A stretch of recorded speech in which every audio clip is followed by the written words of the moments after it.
We're live. Oh, great. Fantastic. So welcome, guys. I'm just waiting for a few more people to roll in, but thank you guys for joining us, and thank you for your patience for those that came in right on the dot. So guys, we have another great interview lined up for you. As you guys know, we've been doing men and women of color leading the blockchain revolution. So we've been speaking to amazing individuals, trailblazing in our industry, and having some incredible stories and inspiring us into action. So I have the distinct pleasure of introducing, I hope you know what, I'm into pronunciation, so you have to let me know if I've said it correctly, and I will, do it again and again until I get it right. So am I speaking to the lovely Visakha? Yeah, that's correct. And that's Thong Pet Savong? Yeah. I love it. It's a bit of a tongue twister, but how do you say it yourself? So my first name is Visakha. Visakha? And the family name is Thong Phet Savong. Beautiful. And where you hail from? What's your heritage? So as you can guess with the family name, it's Thai. So my dad is Thai and my first name is Indian. So yeah, I'm half Indian, half Thai. But I was born and grew up in Switzerland. So yeah, it's a mixture. Beautiful. I think A-King did go to Thailand at some point, more than a year ago or something, but I'm sure he'll it's lovely there. Yeah, it's beautiful apparently, and it's on my bucket list. So but yeah, let's get into it. Tell us a bit more about your history, your background. What was it like growing up was it in Switzerland that you grew up, or when you were young? Tell us more about your background. Yeah, sure. So, as I mentioned, I have like Asian roots, but I was born and grew up in Switzerland. So I did all my studies in Switzerland. I graduated with a master's degree in financial engineering. So, I'm more on the tech side, basically. Yeah. And then I started working in Zurich in the investment banking of Credit Suisse. So I started as sales, trading, and structuring. So it's more like, the trading floor in Zurich. And then I moved to London, still with Credit Suisse investment banking, where I was also part of the trading floor and trading EMTN notes and other income paper. So basically, my background is more within the financial industry.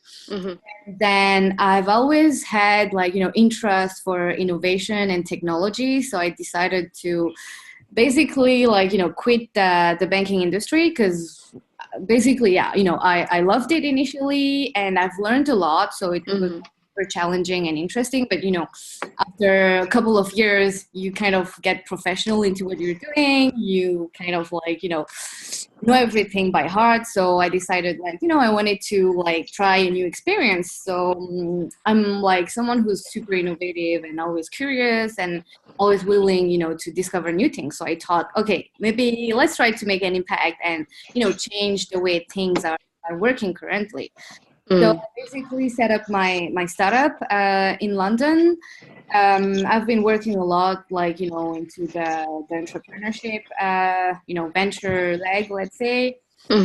Then, I decided to join Alexi. So Alexi is the CEO of Evrex, and currently I'm the Chief Marketing and Development Officer of Evrex. So basically, how I got into the blockchain technology is that, in 2013, when I was just finishing my studies. Wait. Sorry to interrupt. You heard it all the way back in 2013? Yeah, so with Bitcoin, sorry. So that was... Oh, wow. Yeah. How was that like? Sorry, continue. So, yeah, I mean, in 2013, nobody really knew about the cryptocurrencies. I got to hear that from a friend and I got really curious. So a friend of mine was actually mining Bitcoin and I saw him coming into the class, with all his laptops and hardwares. And I've always been interested in that. I was like, well, that's weird, crazy. interesting. And I've digged into that, and that's how I actually like set up my very, very first startup. Didn't really, it wasn't a success, but still it was like, super interesting. We got into the mining of Bitcoin back then, and I was like super enthusiastic about like, this super new, let's say, weird thing. Yeah. And then I remember I started like, with my first job at Credit Suisse, and I was talking to everyone about like Bitcoin, what they thought about this, and so on.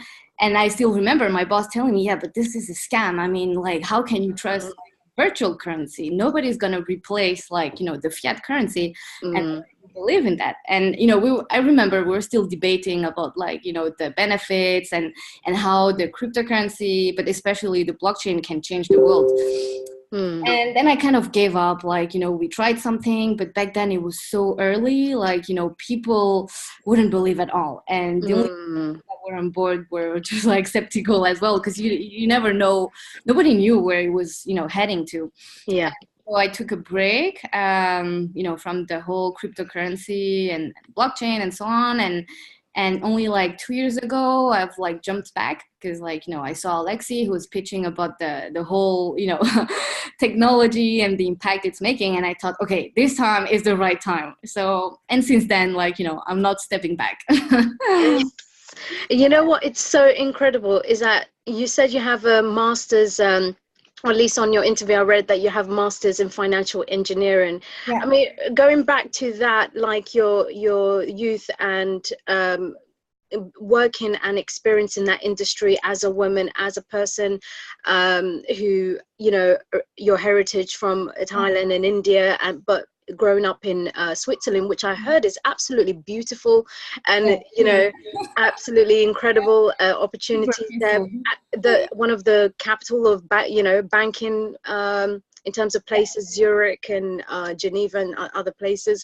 But you tell us, how was the experience like growing up there, and what was it that fascinated you about the finance world? And then what really triggered you to when you saw that, because we have the mindset of a pioneer, or mindset of someone who can spot advantages way before the rest of the world.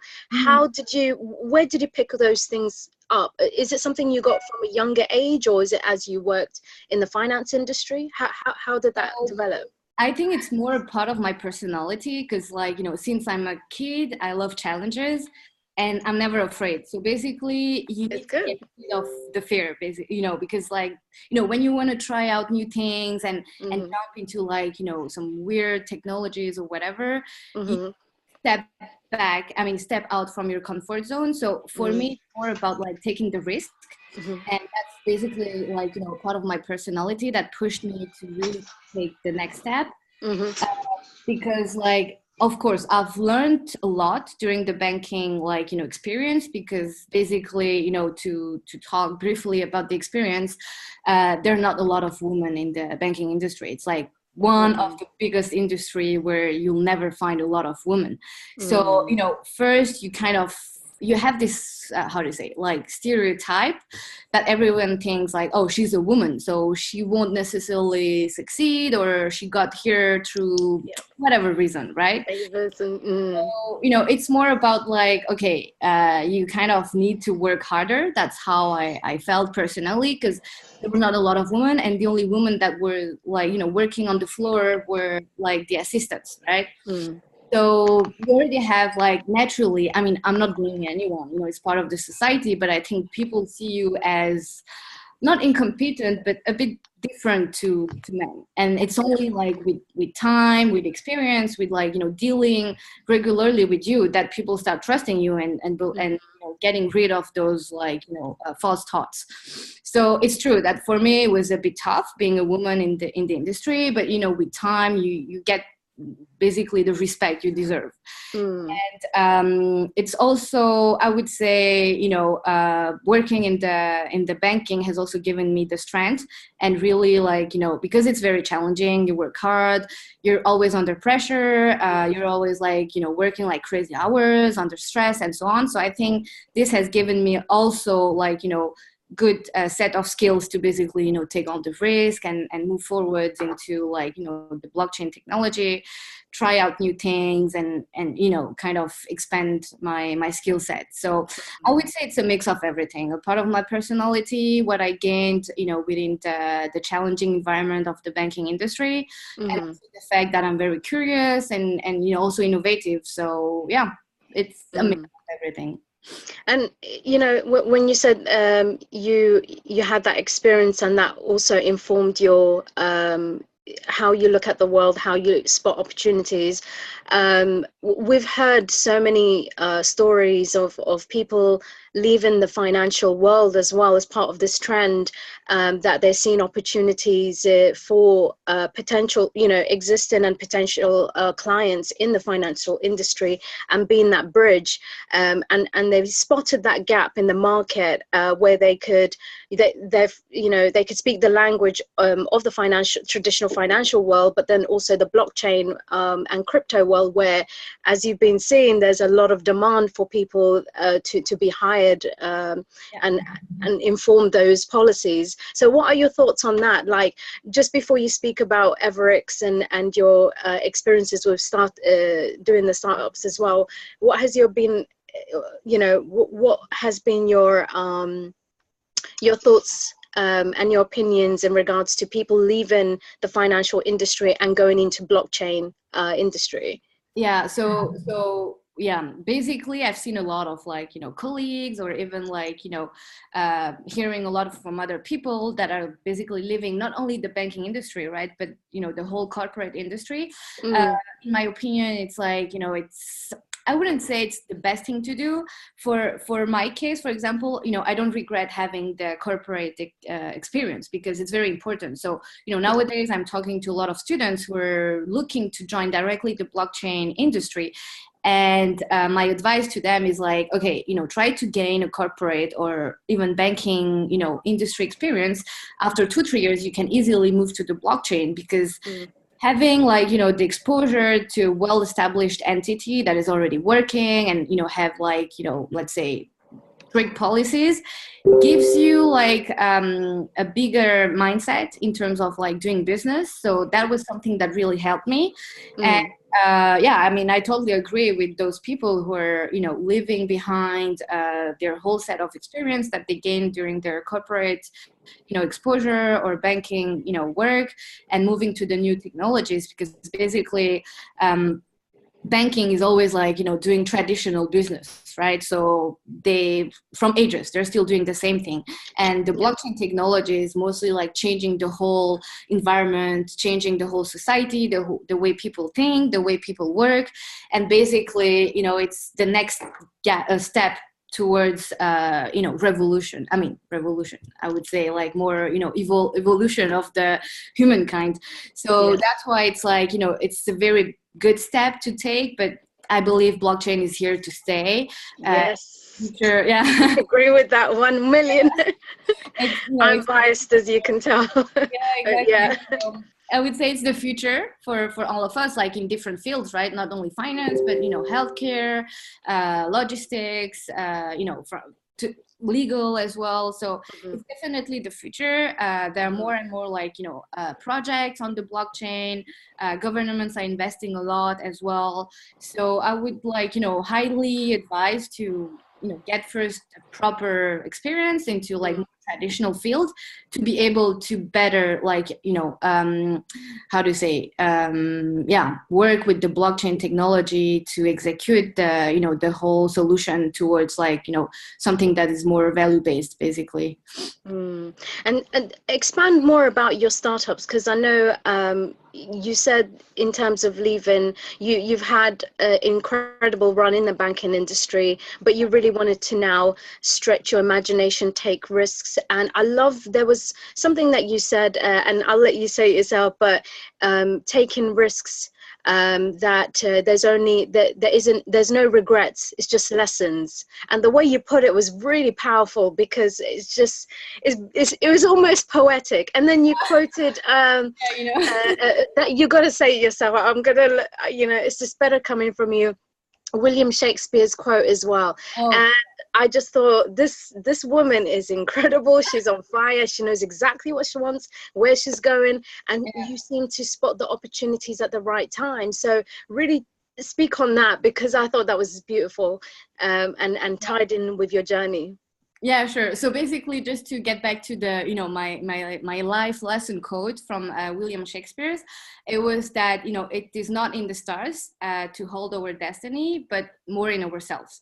So that was more something that really impacted my life, and I'm really sticking to that, because I believe that, many people think, okay, it's written up there, it's like part of my destiny, but it's not true. It's actually you who create your own path and your destiny, because if you don't take the next step, if you don't take the risk, if you don't try, you'll never know where you'll head to, right? And the biggest issue nowadays, and with today's generation, is that, especially in Switzerland, because Switzerland is like, you have high salary, you have your own comfort zone. It's very tough to really, give up everything you have, give up your financial comfort, your whole life, to really try something out and start from scratch. Because even for me, I was promoted, I got my job, I got a very well paid salary, very high bonuses, and so on. So you're stuck in the system, and it's so hard to really get rid of that and say, like, okay, tomorrow I'm starting everything. I'm leaving everything behind. I'm leaving my comfort, and I'm taking the risk. I don't know if it will work. I don't know if I'll get paid in, but it's really like taking the risk, like believing in yourself. You need to have a passion. So the passion is the first criteria to really stick to, because if you don't believe in what you're doing, if you don't like what you're doing, it's not going to work. So you really need to believe hard in whatever you think is the right thing to do, and really take the risk and jump on board, because that's going to really make it happen. And of course, I won't guarantee success, because you don't get success overnight, but it's by working hard. It's basically a combination of criteria. You need to work hard, you need to be passionate, you need to believe in what you're doing, and you really need to keep the perseverance, because many times I wanted to give up. Many times I've lost confidence in myself and confidence in what I was doing. And basically, every day you wake up, and you need to believe in it, and putting all the efforts to really push that forward. And basically, that's how one day you get the success. So I won't promise it will come tomorrow, but with perseverance and time and efforts, success will be there. And even if you don't succeed, basically, I failed a lot, I have to admit, but I never regret those experiences, because that's what formed me. That's what made me who I am today. And also I was able to learn a lot from my mistakes. So of course you fail, it's a sad moment and so on, but with time, it's always with time that you realize, okay, I'm so happy I went through that, because I was able to not repeat those mistakes and make it even better. So basically, my biggest advice, because I have a lot of I'm also a startup coach and mentor towards entrepreneurship for students. So I'm always trying to push them to really get out of the comfort zone, believe in any idea they might have, or whatever technologies out there, and really take the risk, because by jumping down the river, that's only where you can kind of figure out where you'll end up. You're absolutely spot on there, isn't it? Do you find that it's always worse, that fear or that movie that plays in your head when you imagine of all the risks of you're about to take some action? You think of the worst case scenario. It's actually worse in your head than it turns out in reality, isn't it? I'm what am I scared of? What was I worried about? Even if it was the worst thing, the sting, the bite is not even as bad as what you assume in your head, right? Yeah, exactly. Human nature, we overreact and over fear things, but in the end, the worst case scenario is that you just go back to your normal routine and you start you just learn. Exactly. But and sorry, as well, you mentioned that you've been, in terms of your startups, you learned from that a lot, but then when you got involved as a chief business development and marketing officer of Everex, really speak to us about that. What's that experience like compared to anything else you've done would you say it is the highlight of your career so far? Like, take us through like your day-to-day routine, for example. Yeah, sure. So, I mean, you know, I'm still working with FRX. I really love it. I love to be involved like on a daily basis with the blockchain technology, because I can basically see the impact of the technology, the impact of like, you know, we're making on other people's life. So, you know, for me, it's like you need to love it. You need to really like feel you're belonging to, and you know, that's how I feel on a daily basis. So, you know, that's one of the biggest, like, you know, I would say motivation to like have me getting up every morning. And basically, you know, what we're mostly doing, so I'll quickly, you know, summarize the whole business of Evrex, is that we're using the blockchain technology to basically enable cross-border money transfer. So we're part of the financial inclusion, you know, aspect, which means that we're helping migrant workers to send money back home more efficiently, and also like, you know, at a cheaper cost. So, you know, on a daily basis, you know, workload, you feel that you're really changing people's life, that you're making an impact, not only like, you know, towards people way of like living, but also in terms of like the entire society, because people are used to paying super high fees. They're used to like super lengthy and complicated process. So, you know, if you think of Western Union, you know, the whole way, yeah, I mean, you know, how those people work, right? So it's mostly about thinking, okay, you're really changing the whole society, the way things work. You're really like, you know, pushing towards like revolution and innovation, and making things to change. So, you know, that's one of my biggest motivation, basically. And also saying that, you know, the technology is really wide. So it's new. The technology is new. It's true. There are not a lot of like projects that went live, but, you know, we're basically there, and we have like solid banking partnerships. So seeing that, you know, every day you're like, you know, improving, you're making deals, you're making things work, is really part of like, you know, the whole experience. So yeah, basically like, you know, that's more the overall like summary of like, you know, Evrex basically. And you, I think you mentioned before, it was 2 billion that was unbanked. Exactly. That is Yeah, 7 billion on Earth, and yeah, that's, you know, crazy. We're making an impact towards like, you know, that proportion basically. So it's really helpful, and, you know, it's really like, how to say, it's a great thing, like, you know, to work towards like, you know, improving people's life and way of like, you know, doing things. Yeah. And you mentioned that you mentor, you also do mentorships as well, but who has been your mentor? Who have been the important people in your life that have, you know, encouraged you or informed you in different parts of your life? Who has been really substantial? Who are your heroes? So basically, I was thinking about that because, you know, my sister like called me last day and was telling me about like the fact that she's looking for an internship because she's also finishing her studies. And thinking about that, and, you know, I was reaching out to my former boss, like my very first boss. And by talking to her, I was like realizing it's actually because of her that, you know, I was able to actually succeed in my career. Because I think if she would have never given me the chance to enter into the banking world, I would never like have gone so far, and maybe I would never have like, you know, reached to the whole blockchain technology. Like maybe my path would like have been so different. So yeah, she's her name is Anda Kabesh. She's still working in the banking industry, but, you know, I started with her for my first job, and I was like so grateful that, you know, she kind of trusted me and given me the chance to basically like, you know, make my own proofs in the banking industry. So, you know, she was like a very great mentor. She has always given me trust.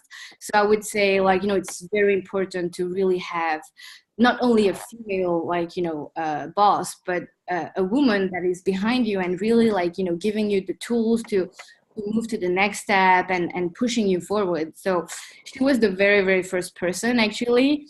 And then, like, towards my whole career, I had a personal coach as well, and even all my friends. So they're not really specific person, but I think it's like, a set of people that really make that, you become who you are, basically. So, and lastly, Alex Elaine, the CEO of Everex, basically is also like, a great boss, basically. So he's giving the tools to employees to really, like, develop their skills, develop the business, to like push the business forward.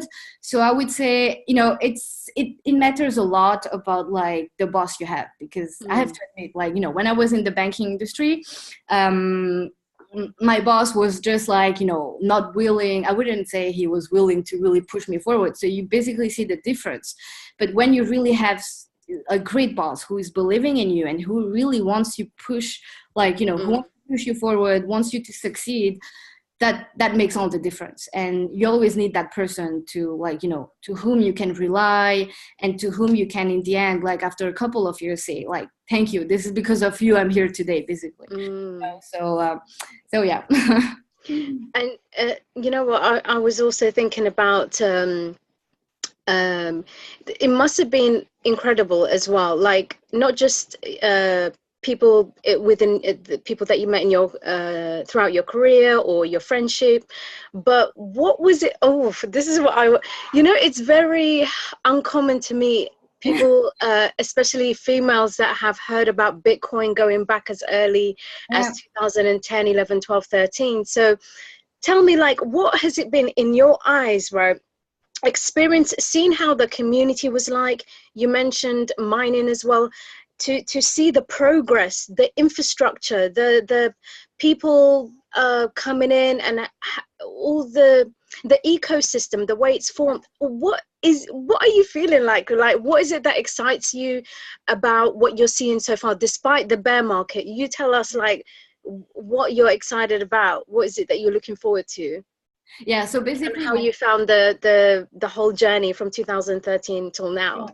So, like, the first time I heard about Bitcoin, I have to admit I was a bit like geeky. Like, I love coding, I love all those weird machines, all those robots and stuff like that. So the first time I heard about Bitcoin was like this guy who was studying IT, and he was like sitting, in the cafeteria with like his laptop and the hardwares and all those stuff, like super weird stuff. And I kind of approached him and I was like, hey, what is this? Like, what are you doing? And so on. And that's how I got to hear about Bitcoin. And actually all my friends and everyone was like, saying, oh, but this guy is always sitting there with his weird machines. He should be a beggar, like trying to do some weird stuff. Like really they had like, weird stereotype about him. And I kind of talked to him, and he was the one, actually, like his name was Ralph. He was coming from Berlin. And he was the one who was actually explaining me about Bitcoin. And I was like, wow, like, what is this weird thing? And I got interested because I was like, it's weird, but it has so much potential. And like, I got super enthusiastic, and he was like, yeah, I'm doing some mining. And he was the one who actually came up with the startup idea of like, creating a fund, doing the mining thing and so on. So I decided to join on board, with his like crazy ideas, and getting to know more about like the Bitcoin, because I didn't have anything to lose in the end. And it has like so much potential back then, because it was meant to be used as a mean of transfer, but like virtual, basically, right? And we were super excited, so we started pitching. We started participating into like those Bitcoin meetups and so on. So back then there were a lot of meetings going on, but whenever we were pitching, like, the jury and the like people who would listen to us would be like, yeah, we don't really believe in that, like, it was too early for them. So we were still like, a bunch of like kids super enthusiastic about the whole thing. But like, basically, we were super yeah, can you hear me? Hello, sorry. Can you hear me? Yeah, I can hear you. No, I cannot hear you now. I think you're on mute.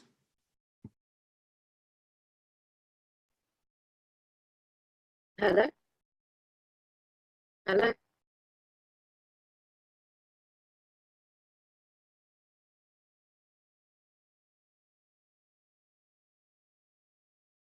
Sorry, I was on mute. Hello?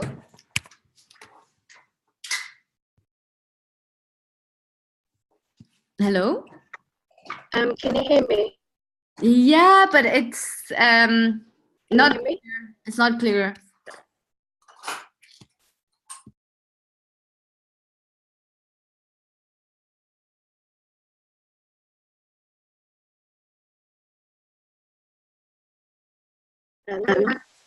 Yeah, I cannot hear you. It's not clear. Hello? Sorry.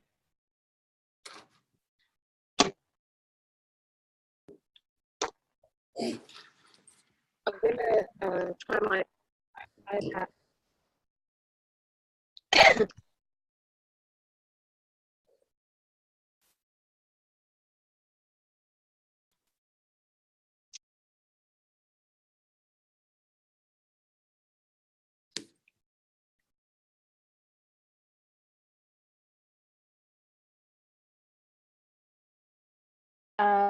Hello, can you hear me now? Yeah, I hear you now. Oh, sorry. I'm gonna try and I don't know if you can hear that buzzing sound. That's actually my laptop. Sorry. Oh, Let me. Okay. Thank you very much for your patience there. So, okay. So where was I was gonna ask about? Oh yeah, your journey with like. Okay, so when you first heard about it, and then you. I mean, I have those tendencies as well. I was super curious as well. It was another, he was selling wallets at the time, and when I heard Bitcoin, and it was because of my curiosity that I got into trading, and I made enough money during the parabolic boom to be able to leave my job at that time, to leave the travel industry and go into cryptos. So that was definitely a game changer for me. So I got in when it went parabolic. But you being that early in the game, and I know that the way it looked back then, you know, only a few enthusiasts were involved, and the mining was so easy. The difficulty was less, wasn't it? Yeah. And you're able to accumulate so many Bitcoin. Well, I would like to stop you on that because, like, you know, many people told me, I mean, you know, a lot of friends who know me, who knew me back then, like, you know, they knew I was like that weird person who got into Bitcoin super early. And actually, many people think like I'm a millionaire today, but actually, it's not the case because, like, you know, many people, and I'm not the only one. Actually, some people think, okay, like, you know, if you have invested in 2015, you should be super millionaire and so on. But actually, you know, what happened back then is that all the people who, like, there were very few people who kind of believed in it, but you were never sure. Like, you know, today everyone is talking about that. There's hype, there's a big community, there's trust, right? So people still hold on, right? Back then, nobody knew what was going on. So, you know, you would hear from one day to another, oh, China is banning crypto, Russia is banning crypto. You would hear like bad news after bad news, and you would lose confidence. So you would maybe invest money, but that money is not that secured as it is now because, like, you didn't know where this was going. Many people was calling it a scam. There was behind that, and even you would be like, oh my god, maybe I'm like, you know, I might need to get rid of half of my investment and so on. And like, you know, even the worst thing is that the hacks happen very, very often. Today people are aware of, like, you know, not to share their private address. They're aware of, like, you know, how to protect their holdings, right? Back then we had no clue, and I have to admit I've lost a lot of like crypto back then because of like hacks. You know, Mt. Gox got hacked. Even like, I remember. And you know, I had Bitcoin, and I totally forgot about that because, like, back then it was like, you know, just a bunch of like few people super enthusiastic about that. But then you go back to your normal life. At work you wouldn't talk about that because, like, people, they're not interested. Yeah. You kind of like tend to forget after 6 months, and then you're like, I actually had Bitcoins. I don't know where. Like, I don't know how to recover that. So, you know, people who were in the whole ecosystem back then, don't have the same experience as like, we have today, basically. So it was great. I would say I preferred it before because it was less hype. It was more like, natural. It was more unique. Today, everyone is talking about that. Today, people are making up things. Everyone's calling themselves experts. So, I mean, it's good and bad because, like, I mean, it's great to see such a big community and ecosystem.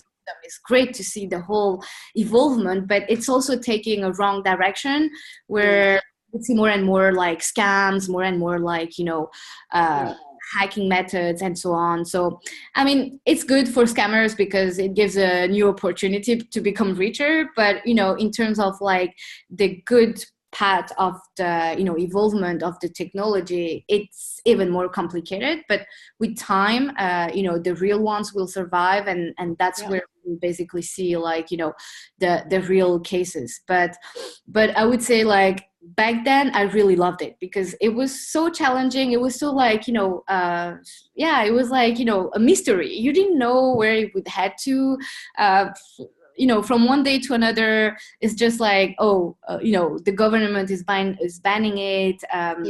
People started like losing confidence, and then the next day you would just like believe in it again. So it was so much fun, and today still, but we need to give some time to allow for all the scams and like, bad news to go away. And I guess like, we'll find more stability. But it's more a different environment, I would say.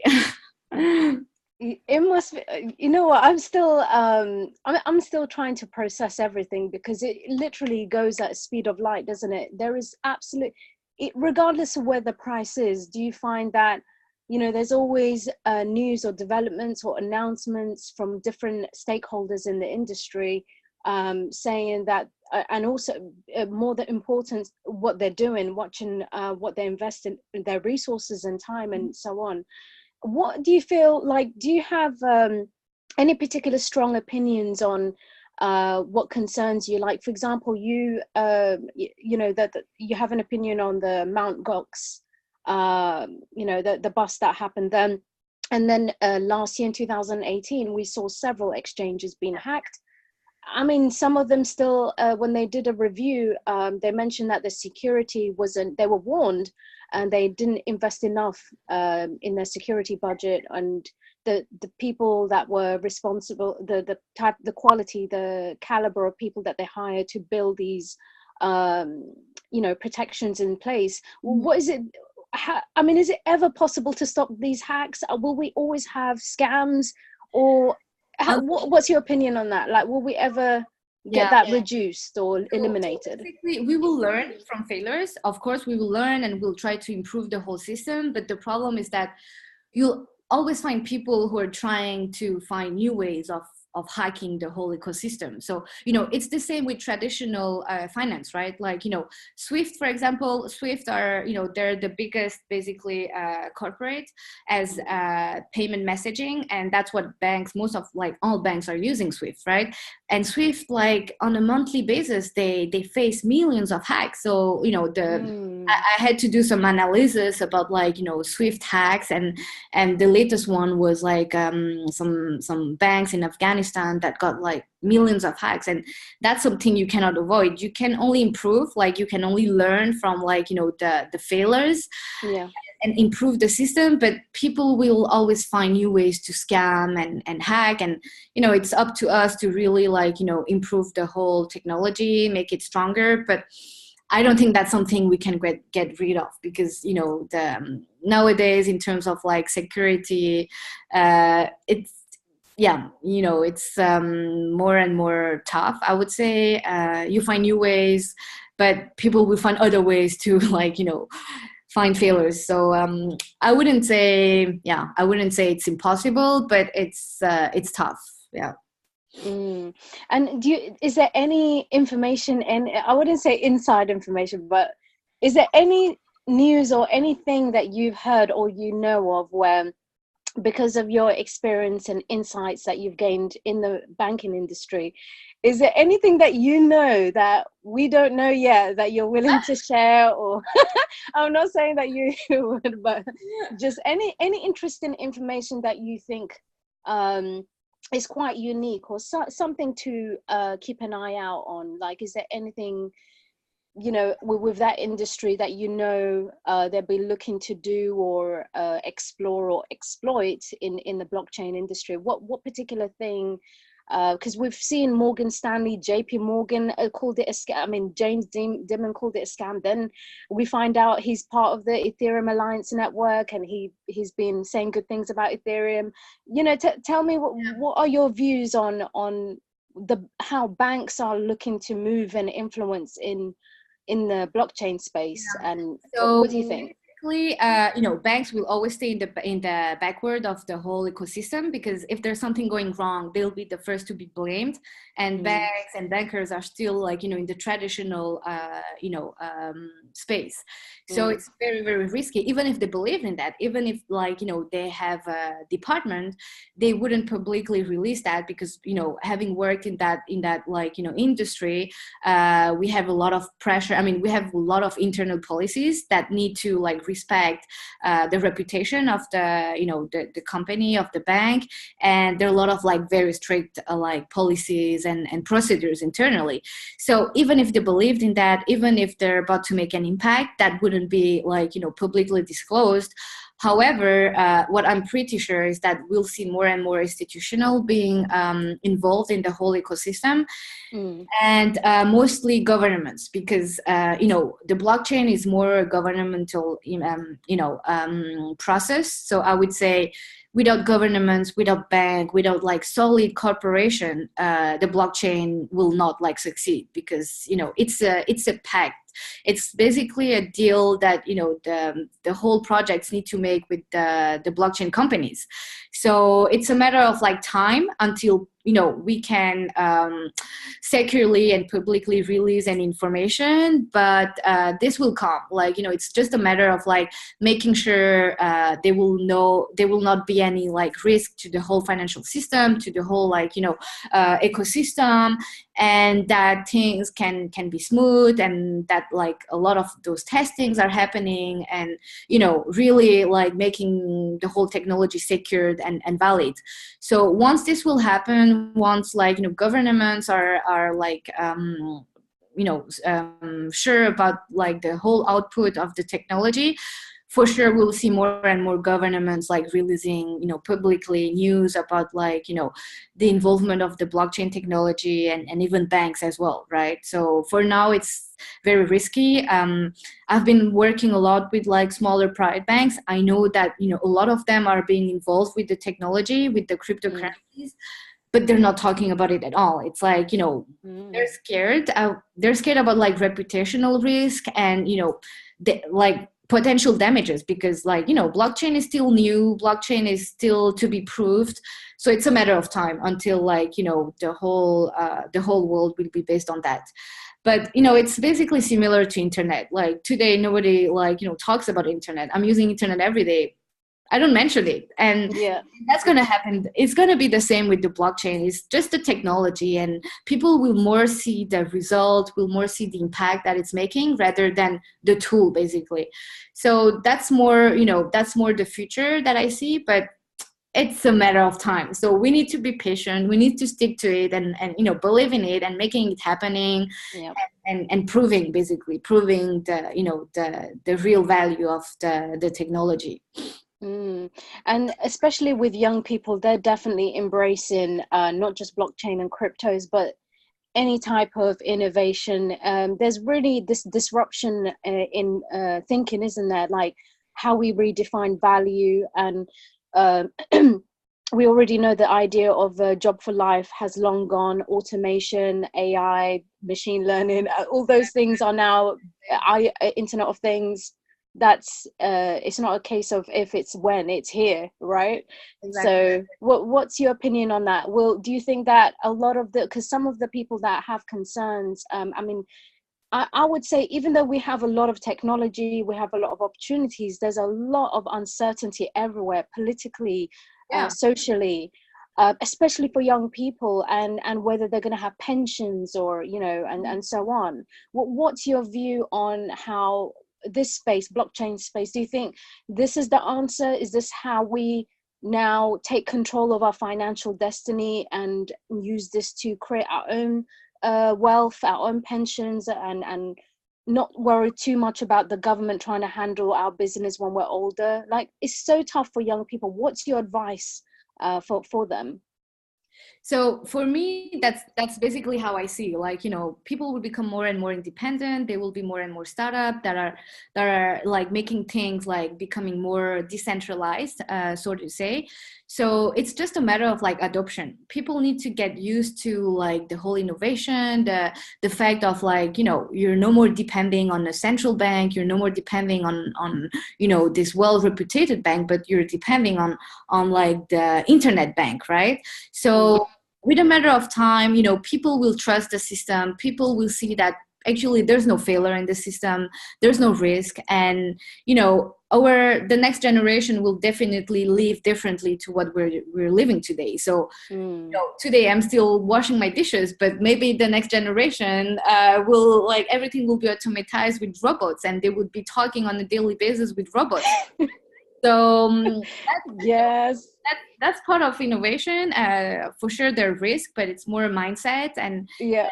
you know, the speed at which, like, you know, this whole adoption is taking place and the way the mentality are changing. But for sure, if you look into, like, you know, generation to generation evolution, it's always very different. So it's hard to say where we will, you know, end up, but it's definitely happening. And you know, the people's values are also changing towards like more automation and so on. So that's a thing that you cannot control. That's a thing you cannot go against because it's happening behind you, and it's just like a matter of, like, you know, accepting it, or just, you know, sticking to traditional ways of like living, basically.